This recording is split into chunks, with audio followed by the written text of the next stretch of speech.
Hey guys, this is Martin again from Bug Bounty Service, and today I will show you another cross-site scripting vulnerability, reflected cross-site scripting vulnerability, and the steps to find that vulnerability and to basically show you how sometimes they can be very hidden and a bit tricky to find. So let's get started.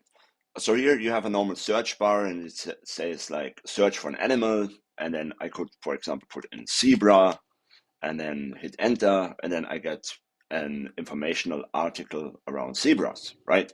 And you can see here there is like the query string, and your input is basically reflected in the query string. So that's like the first observation. If I look for Martin, for example, I don't get anything because there's nothing found for Martin, right? But again, it looks like that the query string is being reflected.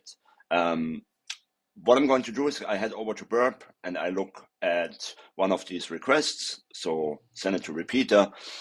I basically see here, this is the query I launched, and it was Martin. And if I hit send, I can look for Martin, and then we couldn't find anything for Martin. Okay, so nothing special here. So first thing, what I can try is, for example, I can put an empty query string. So what happens? How does this change things?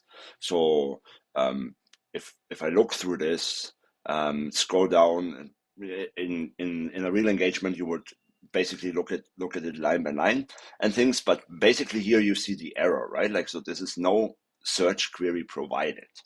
And then what's more interesting is I get something like this down here. So this is like an indication that P is 0. So P is probably a parameter, and it is 0 because there was nothing given in the parameter. So can I play with this, right? So I can now start trying, I leave the query blank, and then I add an additional parameter like this, right? So, and maybe this parameter is then vulnerable, right? So the query itself would not be vulnerable. I'm not going to show you this. If I put like a cross-site scripting tag or something in there, it will be correctly encoded and sanitized.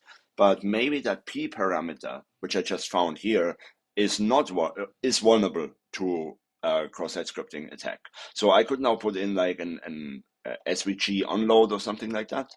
Onload equals alert 0, and then close that tag and send that over. And then over here, I look for alert, and it's still in the comment tag, right? So you can see this is a comment here. And so maybe I need to terminate the comment tag first, right? So if I go to the P parameter, and then I may want to try something like this, 1, 2, 3, and terminate the comment and resend this, look for it again. And now this looks a lot better because I was able to actually close out this comment tag. And then now it looks like my malicious JavaScript payload is interpreted as code, right? So let's give this a try. Like, let's see if this is actually firing my cross-site scripting vulnerability. So I do a show response in browser. I copy this, go over, and then simply paste it in here. And there we go. So I have my cross-site scripting vulnerability. What I had to do first is I had to break out of the comment.